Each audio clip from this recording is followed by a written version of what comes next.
Yes, happy What Wednesday. Wednesday is it? March 23rd? Yep. um, Wow, I can't believe it's already March. It's been a crazy 2.5 months, has it not? Seriously, someone I saw somewhere on one Kim Colapreti's Instagram that it is National Puppy Day.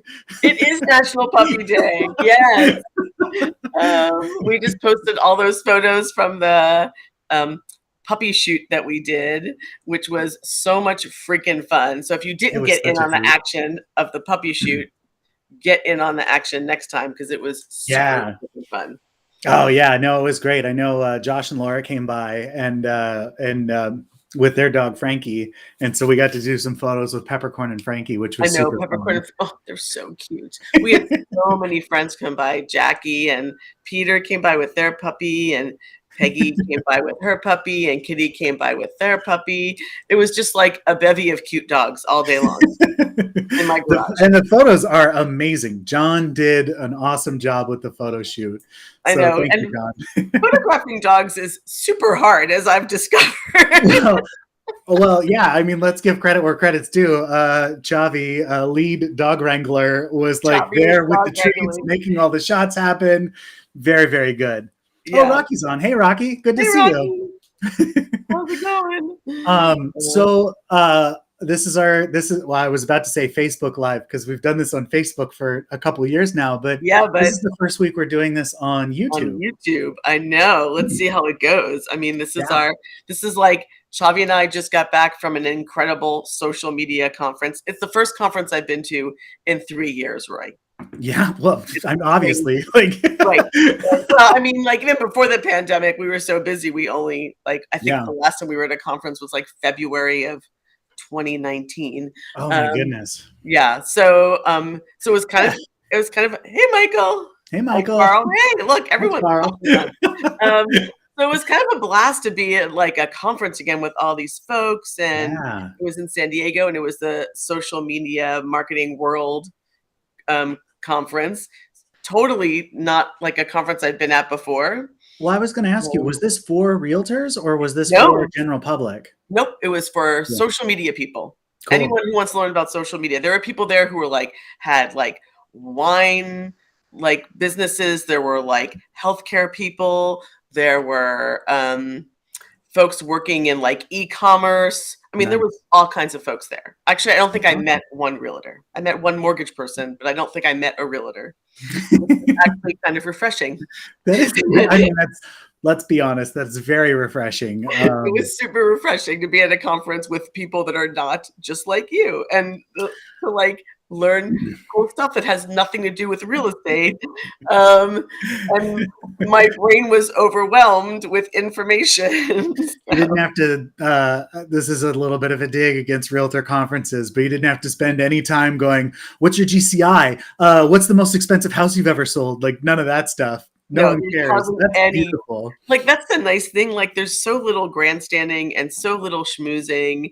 It was really just about like learning. Like Chavi and I literally we had this Cool. funny conversation about how like, wow, normally we go to a realtor conference and we spend half the time like at LobbyCon, right? Just Yep. like, talking to people and maybe going to see a training because our friends are in it, and we want to support them Yep. or, but this was literally like 2 full days of nonstop conversation.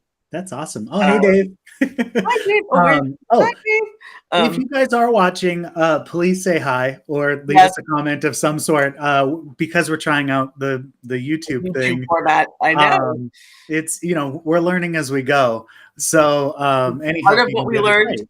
yeah, part of what we learned in the conference is why is this show not on YouTube? So you know what? Right. We're doing it. Yeah, Seriously. so it was really great. It's just very exhausting to be someplace where you're literally like not an expert at all in your field and you're like frantically scribbling notes at every single session. And they were like 45-minute long sessions, not Oh like wow. 20-minute long sessions.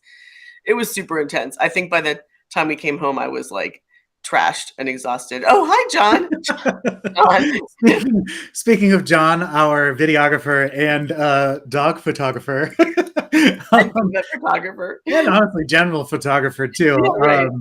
Yeah, good to see you, John. Thanks Yay, for thanks, joining. John. Well, apparently it's working, so awesome. Yeah, So today, Roy and I are here to talk about something that I'm sure is on a lot of people's minds. How do you win a multiple offer in right. this insanely crazy, hot Seattle real estate market? Exactly. Exactly. We've kind of So, been working through this conversation for a few months now. I mean, yeah, like, late January we started talking about what's it going to take to win this year, and then um, I started doing the Coffee with Roy videos talking about like how to navigate as a buyer and different process, like different ways of searching and right. hunting for the right thing. And I know you've been doing some videos too from the seller side. So like, not that like obviously we love to talk about real estate, but we also like to have these conversations that are in the moment of like, what Yeah, are we seeing right now? right. What is it taking to win, as you and I are on both sides of Every transactions right day. now, Right, right. working with buyers, And fighting to win, sellers. Yeah. working with sellers, trying to, get the best offer possible, all that stuff. Right. So, And if you're on and you're watching and you're hanging out with us, throw in a comment, ask mhm, a question, yeah, let us know your thoughts. I mean, we really want to answer your questions if you have them, because there's probably a lot of questions people have about how totally. to navigate this market. Um, Totally. Well, I know it's very surprising for people that have not been in the market for the past 2 years, maybe three. They're often shocked when I start talking about the things that it takes right now, and they're just like, "Oh my goodness! Like how does anybody do this?" And it's like, well, you have to be everyone very is focused. Yeah, You it's know. super. I think you had a great conversation. Maybe you and I had this conversation. And you made this comment a few weeks ago. We were talking about house hunting, and we were Yeah. talking about how when you're in this market as a buyer, you really have to be you have to be there to buy. You can't be Right. window shopping. Like, you are in this Right. market hardcore. You're in it to win it. You're committed to the process, or Right. you probably shouldn't be in this market, because this is not a market you could be a casual buyer in. Like, you No, have they're to in right, and the focus. way that I had phrased it is there are buyers and there are shoppers, Right. and You cannot be a and shopper. if you're a shopper, that's totally fine. You want to Sure. go to open houses, you want to spend your weekend doing that, great. But, what we need to focus on as realtors and as your representative is when you're ready to buy. To When you are buy, right. ready to write that offer, Yeah. when you are ready to go and look at the houses we most likely will win, you know. One of the things on our list, do you have the list pulled up? Do we want to go through them slide by slide, or do we want to just We talk could about go them I as don't have the list pulled up, uh, but we could go through. I mean, let's be honest, we know all these points, right? But right. Well, yeah, and I mean one of those, and Chavi's gonna drop the link to the blog yeah, in Johnny will. the comments here. If you found us through our email marketing list, if you're not on it, let us know. We'll get you on it, but it's also linked there too. But the one of the big things that I constantly have to talk with my clients about is, if you have this max purchase price here, or I guess let's do it this way. It's a little easier to see. If you're here, if 750 is the top of your price point, we need to start looking at things 20% under that, At least. because the majority of buyers in the market right now are mentally prepared to go 20 to 30 to sometimes 40% over asking. And Yeah. That is super. I mean, it's not common from neighborhood to neighborhood, so one of the things that we always talk about when we are working with a buyer and getting ready to put an offer on a property is we analyze the neighborhood and right, see what's happening in the neighborhood at the moment, not just the demand rate, which Roy talks about in his coffee video. right, Like, what is the ratio of actual houses for sale to pending houses? And that kind of shows you how fast things are moving off the market. It's been right, super low. It's been like at, you know, zero point 0.3 or 0.25 at some instances, which means there's like 4 buyers for every 1 house, right? right. Which is insane, and even then you have to think about the fact that not every house is something that's going to get multiple offers or sell really fast. So It's not, but the majority of homes that have an offer review date, are likely to get at least two offers. at least two offers, right? And the least amount I've seen yet was I won a bidding war with four offers total, and two of them were just slightly above asking, and the two that were in it to win it still went 20% over asking. Oh my God, that just happened to us yesterday. Yeah. We won a multiple offer with four offers, and two folks were like okay offers, and then there was two of us that were just like super high over Right. list price. Like I think it was more like 35-40% over, but it was like 28-30% over list price. Well, and what's really interesting too, when we're going through the process and we're talking about these numbers, it's hard to show them to you as a buyer in the moment, because it's what it takes is actually calling every single listing that goes pending and saying, how much did you sell over for? Right. How much did you go over for? How many offers did you get for each neighborhood? Much like we're doing a market analysis on a listing, we have to now start doing that for our buyers, because that information is kind of hidden. It's very hidden until closing day. So when you're looking at Redfin or, ColdwellBankerBain.com or whatever, you're using your search tool, you're seeing the active price, and then it goes listing and it stays at that, or it goes pending, sorry, and it stays at that price. It's not until it actually closes 20 to 30 days later that it actually then shows the price that it's sold for. Yeah. So when you're looking at all the pendings in the neighborhood and you're going, oh, wow, everything is pending at 700. The reality is that they likely got offers at 850 or 950, or $1 million, and they just aren't showing that yet. And also the pending prices is the pending price. When you call and ask someone what that pending price is, if the agent's willing to tell you, which most of them are, especially if it's sold for over, or give you a rough idea, finding out not just what that pending price is, but how many offers they got, gives you an immediate snapshot. Because if you're looking at the sold price, you're looking at the price from when that property was listed and sold 4 weeks ago, right? And that's exactly right. Right. And this market, the market is shooting up faster than we can track. So it's super important. So that's one of the big things that Roy and I and everyone on the team does when we're analyzing a house that you're going to put an offer on, is look at not just what's sold and what's active, but what's pending, and trying to find out what those prices are. Because it's pretty telling. I mean, I think 90% of the time, if I call 2 or 3 pendings around the house I'm putting the offer on and I get a good idea of that price, that's pretty much the price that the house is going to sell for. Because I tell you, who else who's calling and asking what those pendings are selling for? The listing agent. And you know what they're doing? They're telling the people that are putting offers on the houses, well, this house down the street got 5 offers and here's what it sold for. And this house down the street got 8 offers and this is what it sold for. So the other thing, the other part of that, or to add another layer to that, is the conversation that, buyers, I say this all the time, buyers set the market. Buyers are the ones that set value on homes.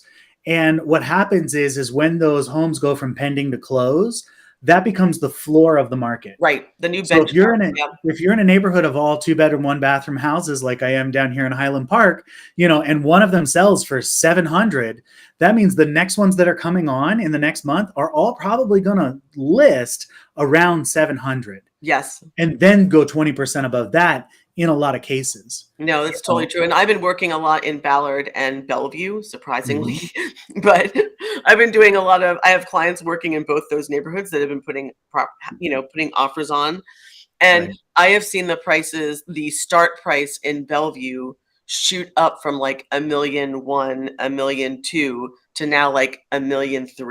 Right. So we've seen $100,000 increase in start prices for similar houses within less than 6 weeks. And granted, that might not always indicate that the sale price is going to be $100,000 higher. Maybe it means you get less offers, but it's still going to be selling for 20-30% over list price. Maybe not 40 like some houses are selling for. Right. Well, and that's, to just keep rolling on ideas here. One of the things that you and I talked about, and maybe we talked about it the last time we did this, but I feel like it was on the phone. We were talking about, it's not like when you're writing a winning offer, you have to write to the maximum of your comfort level, Yes. knowing full well that you will get pushed to that. But the other thing that we never see is that highest winner, their escalator. So just to break it down really quickly, when you write an offer these days, you include the initial price, which is the list price or slightly above the list price, or Right. 20 or 30 grand above the list price if you want to be super enticing and show them you're not messing around, which is a strategy that we use quite a bit. But then you have an escalator of say 5,000 to 10,000 to sometimes 20 or 30,000 that you're willing to beat the next highest offer by, and then you have a max price. So, oftentimes we'll never see the max price of the buyer that won, because Nope. they're winning at the price that's the second highest offer plus their escalator. So Right. if it's $10,000, the house is listed at $690. You write an offer to $720, starting at $720 with a max price of $850. The next and an escalator of $10,000. So the next highest offer is $740. You win at $750, but you are willing to go much higher than that. So so we don't ever see that number, but oftentimes there's other people floating around that can spend more, and and that's the frustrating thing when you're a buyer and you're looking at the closed price and you're like, wait a second, I was willing to pay like pretty close to that price. What you're not seeing is what that other winning offers escalator might have been. And so I've been calling listing agents and asking them, what was your highest, not what it sold for, but are you willing to tell me what the highest escalator was for? Because I've had a couple of instances where, my buyers lost by what looks like $20,000, but the reality is the escalator of the winning offer was almost 100,000 higher than our max, right? So they might have only won by 20,000, but they were willing to go to like 1.8, 2 million, whatever that price point was, 1.5. They were willing to really like crush the opposition, so to speak, by putting in a super high escalator. Right. And to go through some of these other points in the blog too, purchase price is a very important part of it. Sure. It's super important because you have to be in the top 3 to be in the game. Right. One thing that happened, sorry, I'm going to backtrack and come back, I promise. When I had that listing over here in West Seattle, one bullet point that I thought was really interesting, or data point, was we had 26 offers. It was listed at so what was it? 665? No, it was 665. Something like that. No, it was like even less than that, right? It might have been. We had no comps to work off of. Right. So we had zero comps in January, right? So we were throwing a dart at the board. Yeah, right. But one of the interesting things that we found was in those 26 offers, 11 of them were higher than 800,000.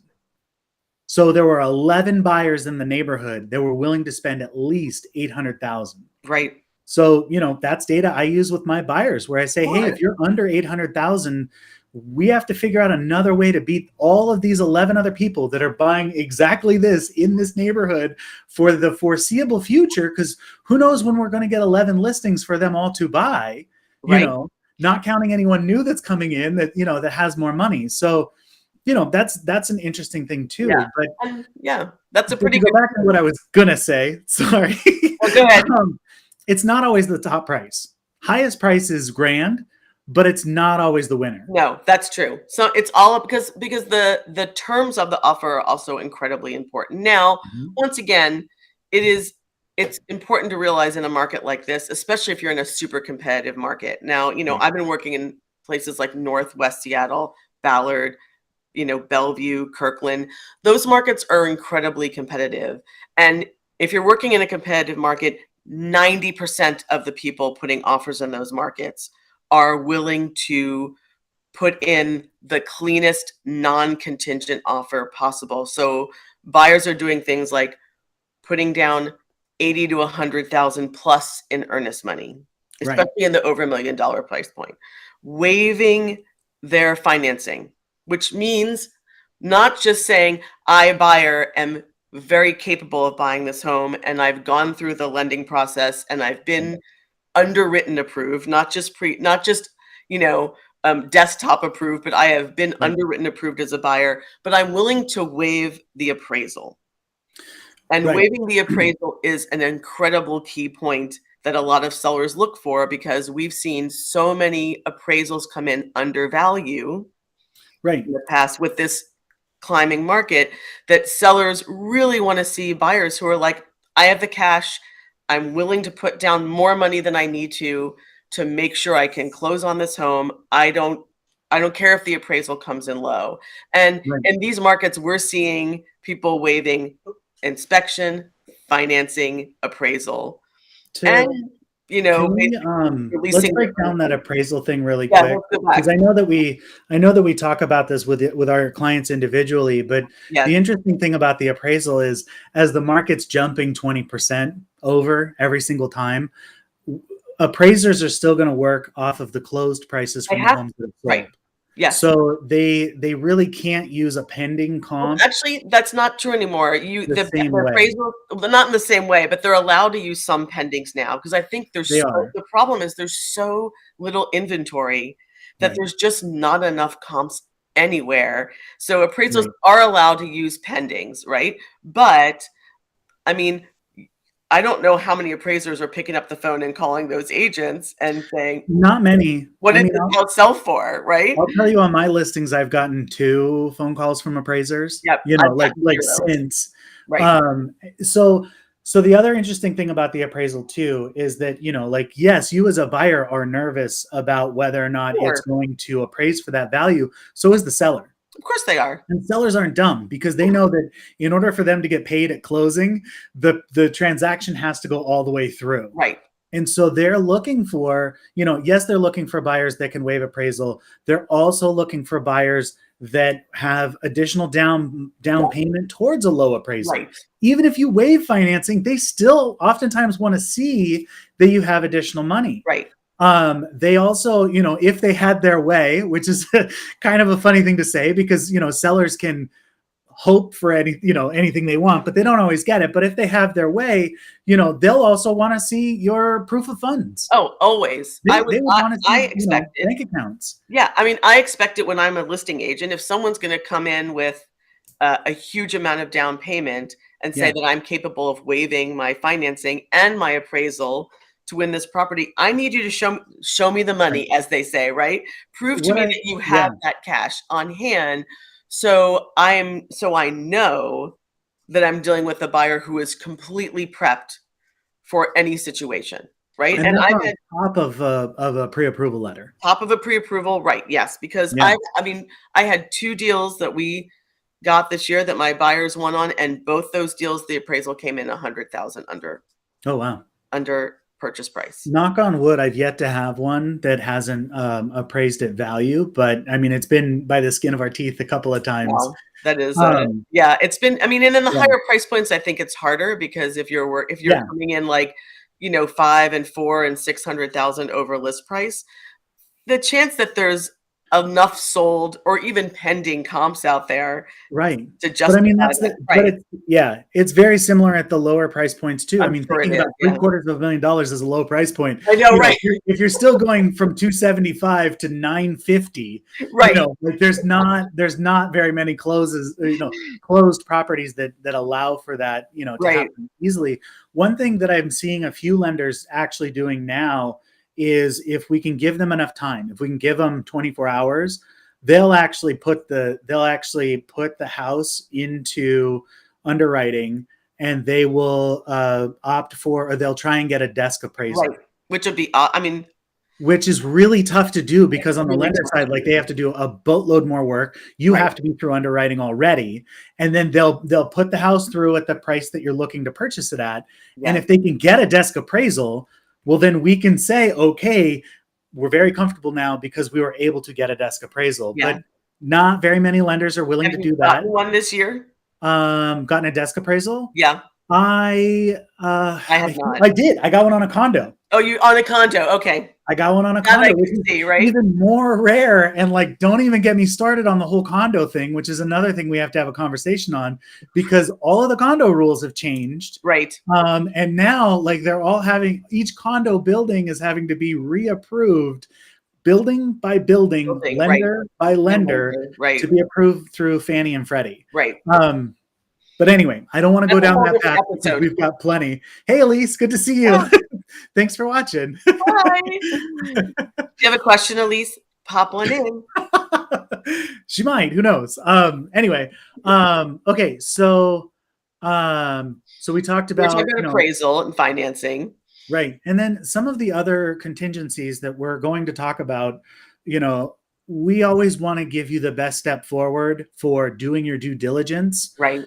For a long time, oh, hey, Katie, good to see you too.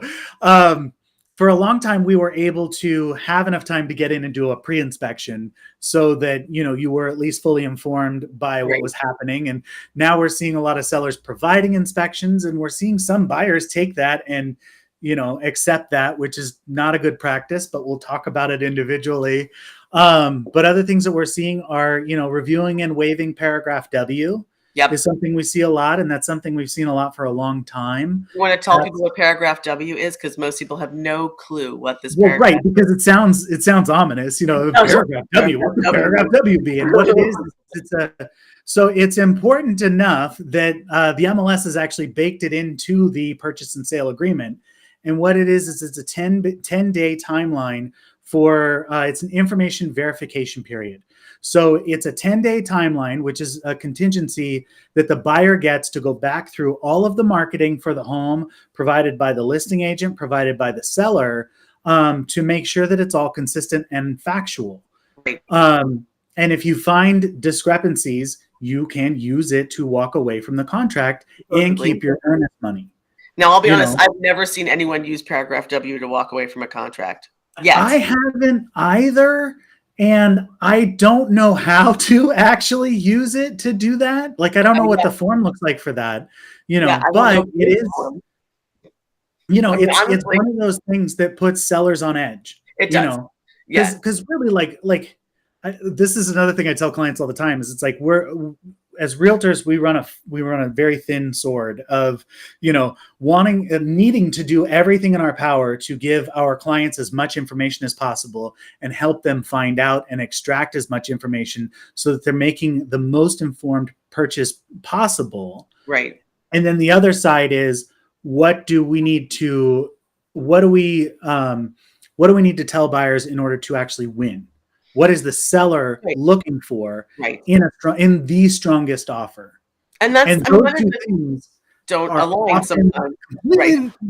They're separate worlds. Right. Right. Because it is super important. I mean, it is incredibly important for us as realtors when we're representing a buyer to make sure that that buyer has a very clear understanding of the pros and cons and the risk and rewards of every option they choose to take. Whether it's waiving an inspection because they received an inspection from a seller, or waiving financing and, appraisal, or releasing their earnest money to the seller. Like, it is important that we go through every single possible scenario, even if the scenario has a, 0.001% chance of happening.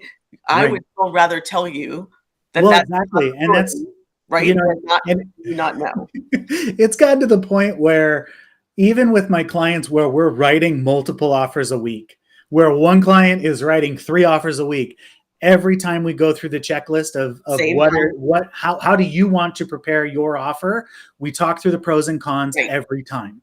Well, every offer is different. On this one, you want to waive financing. Right. Have you done this? Have we done this? Here are the pros of waiving it. You might win a house. Here are the cons. You might lose your earnest money. Right. You might lose the earnest money and the house. It gets really strong, but it's important that we as your realtor are doing everything we can to protect you, and help you win, Which seems like opposing thoughts, but they are opposing thoughts, right? Sometimes protecting you. Sometimes we could be overly protective and give advice that is not going to get you winning an offer, but there are instances where we might say, hey, if you want to put an offer on this house, but you've seen a seller inspection and that inspection gives you pause, and you don't feel confident waiving that inspection, great. Put an offer on the house and put a 1-day inspection contingency in there. Will you win? Maybe, maybe not. In this market, possibly not. But I would rather you try, right, than Right. just be like, oh, I'm just going to walk away, and maybe that's your choice that you decide to Yeah, walk away. and sometimes walk away is the best Is option. that It is possible? always an option on the table, Yes, and sometimes we get lucky and we're able to sneak in a pre-inspection. I sure. got lucky and had a couple of those. We didn't win either offer, but we were able to do it, before the deadline. But yeah, it's I lost all train of thought of what I was going to say, Well, I but do think just to yeah, just to talk about the pre-inspection, I do think because we have seen a huge loosening in the mask mandate and the COVID mandates, and we've seen a lot more agents be comfortable with having overlapping showings and less right, restrictive on showings, we might start seeing the flexibility to be able to go in and do a pre-inspection. And I'll be honest, right, I mean, I hate the concept of both. And for those of you who don't know how we function at Team Diva, we strongly encourage our sellers to let the buyer who wins do their right. due diligence and do an inspection. That's Which our means having a short inspection contingency as sure. part of their offer. Yes. 1, 2 Not days, not maybe 3. requiring pre-inspections, Right, not requiring buyers to use their inspection, right. but to Um, actually have a timeline to do one and once people were you're a in little contract. freaked out about that. I mean, Yeah, having just gone through a multiple offer with a seller, the number of agents that called me and were like, "I don't understand. What?" I'm right. Well, "I because get it. It's weird, right?" But we're in such a chaotic market where, you and I will always do our due diligence for our clients and totally. always explain the pros and cons. But working on the listing side, I have this feeling inside, and this is just a feeling, it's not a fact, but that not every agent is coaching their clients on the pros and cons and just saying, you want to win, you got to do Totally. this, you got to do this, you Right. got to do this. And buyers are so haggard at this point from Oh, losing, that they're just like, okay, whatever it takes, here's everything. right, right. Now, you know representing a um buyer, if I had a choice between taking a seller inspection and letting my buyer do a right, pre-inspection, I'm certainly picking the pre-inspection, right? right, And that seems to right. be 90% of the options. Like, we're one of the few Well, agents and in this city sometimes, that be like, you they're know like, "Hey, sure, yeah, win the offer and then go do your due diligence," right?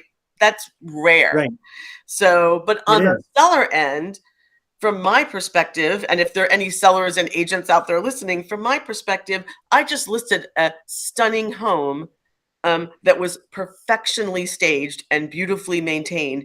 The thought of having 15 buyers and their inspectors tromping through that house right, gives me heartburn. And it should right, give a seller heartburn too. But I also feel like if I'm forcing my client, if I'm telling to my client, my seller, pre-inspect this house and provide this seller to a buyer, I am putting my seller in an awkward position and the you are, buyer in an awkward position. And that also makes me uncomfortable. totally, So for me as a listing agent, the best scenario is let the buyer who wins, who paid you 30% over list price, do their due diligence. Just right, let them do it, right? right, It makes because you've got everyone feel 4 better. or 5 other people near that price that are also Exactly. willing to come in and win it if Sure. that person walks away. Right. I We mean, have one. I have a condo right now where the sellers decided that they wanted to have an inspection to provide. So we're actually going to be providing them with an inspection. And the way I kind of see it in a condo is so many people are like, oh, I don't need an inspection on a right. condo. I mean, It's it's a just, condo. it's just appliances. It doesn't matter. We're just going to waive inspection. It's like, no, like you should have something. Like, Yeah.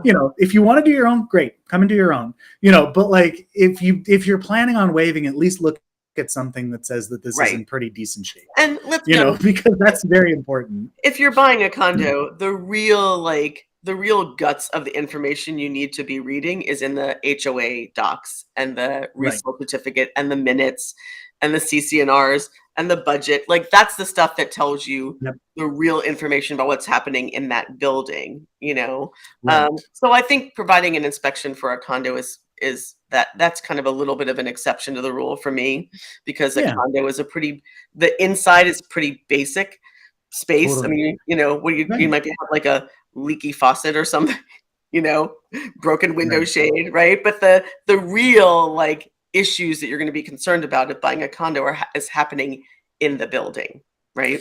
Right.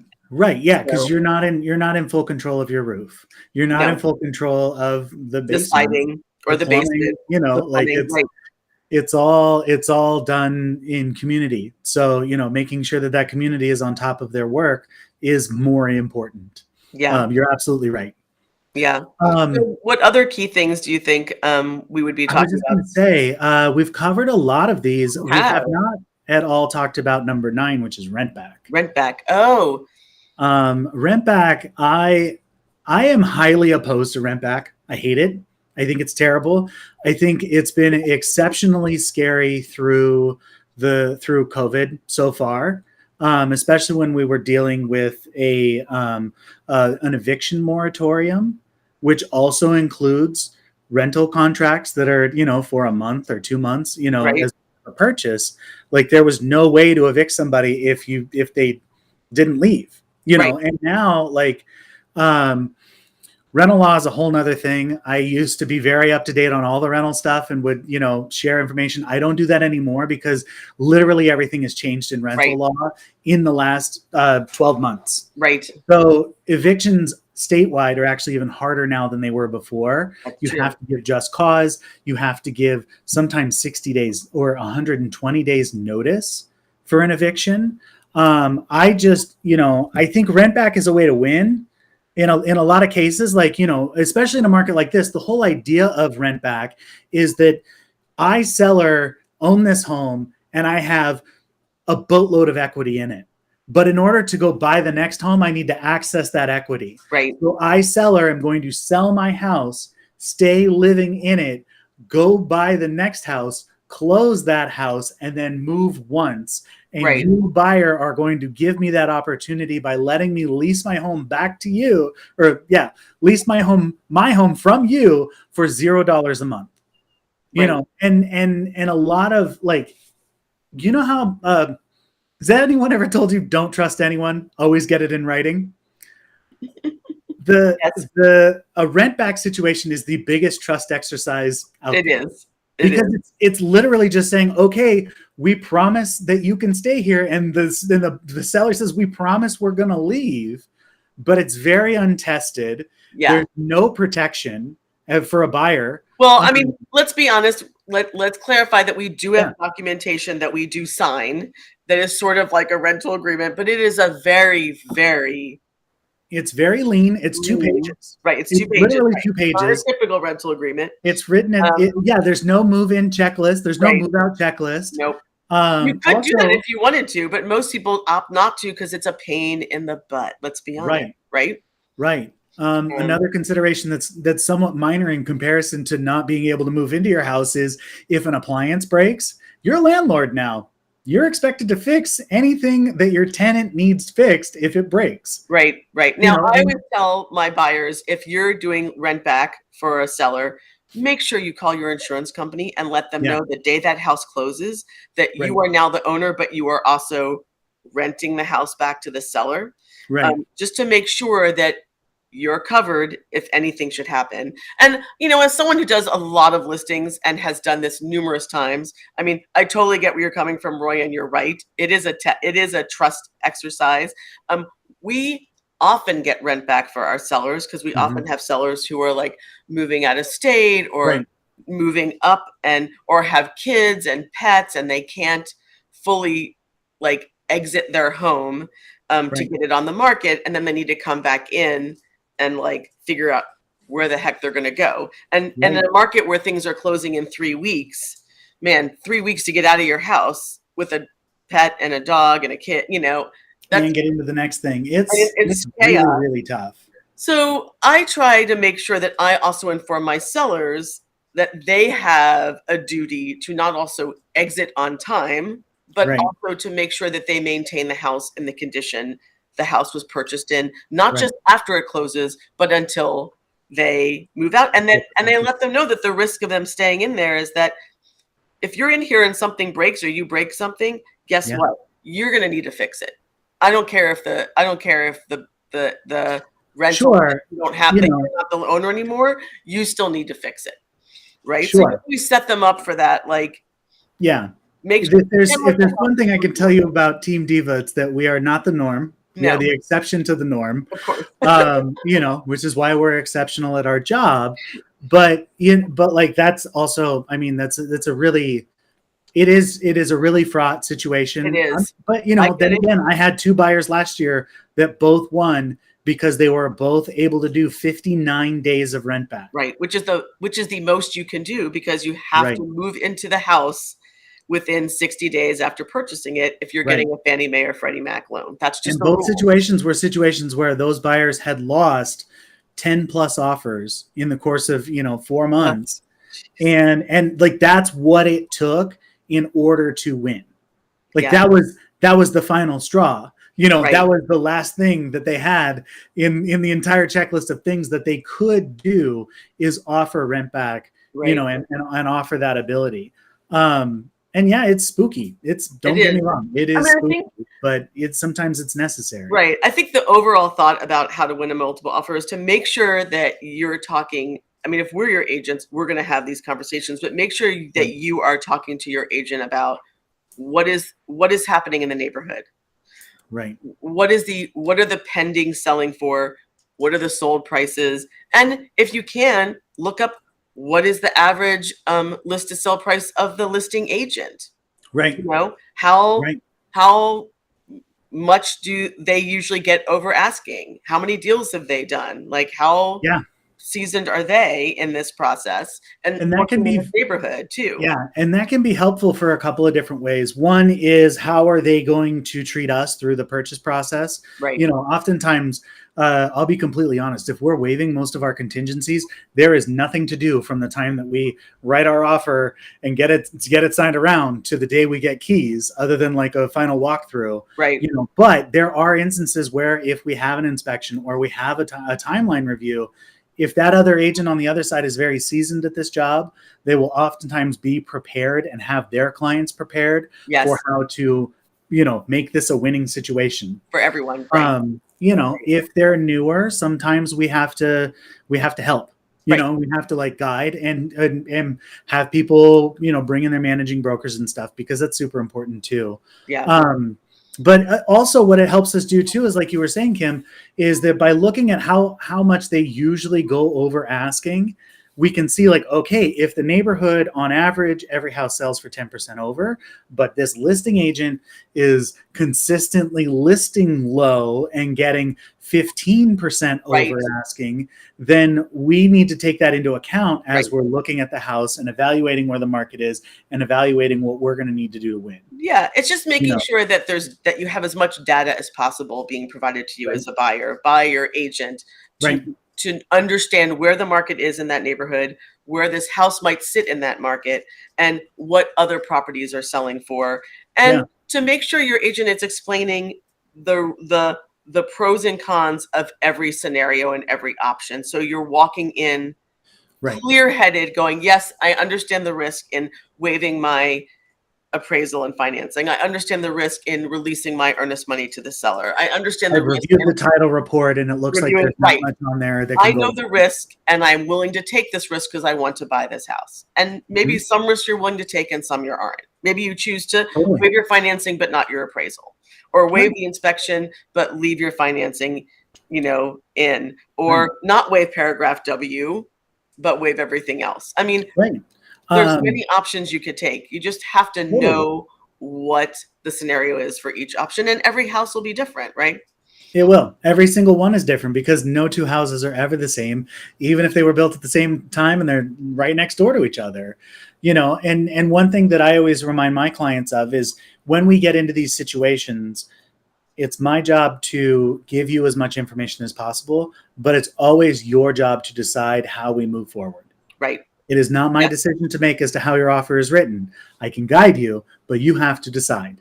It's your decision to make every single time. Right. You are the captain. We are the navigator, as we like to say. And I'll be honest, if we're walking into a situation where like there are some issues with a property and I feel like there might be some concerns about the house, I'm not going to lie and not tell you those concerns. Right. I'm certainly not going to tell you that you should or should not put an offer on the house. I'm going to say, hey, here's the things you should consider, You know, this Well, house and might need oftentimes, more work than you thought it did.